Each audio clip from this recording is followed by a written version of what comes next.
جو شخص عید کے دن یہ چھوٹا سا وظیفہ کر لے تو اللہ تعالیٰ اس کی قبر میں 1000 انوار داخل فرمائے گا۔ دوستوں، ثواب سمجھ کر اس ویڈیو کو آگے ضرور شیئر کرتے جائیں۔ ہو سکتا ہے آپ کے ایک شیئر کرنے سے کسی بہن یا بھائی کی اصلاح ہو جائے۔ انشاءاللہ ہم سب کو اس کا ثواب ہمیشہ کے لیے ملتا رہے گا۔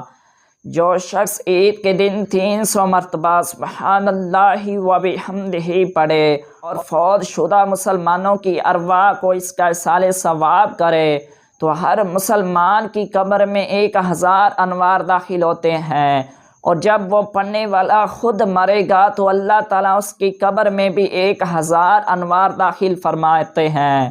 دوستوں، امید کرتا ہوں کہ یہ ویڈیو آپ کو اچھی لگی ہوگی۔ اگر ویڈیو اچھی لگی ہو تو اس ویڈیو کو لائک کر دیں اور اس ویڈیو کو صدقہ جاریہ سمجھ کر آگے ضرور شیئر کرتے جائیں، اور ایسی مزید ہماری ویڈیو دیکھنے کے لیے ہمارے چینل کو سبسکرائب کر لیں۔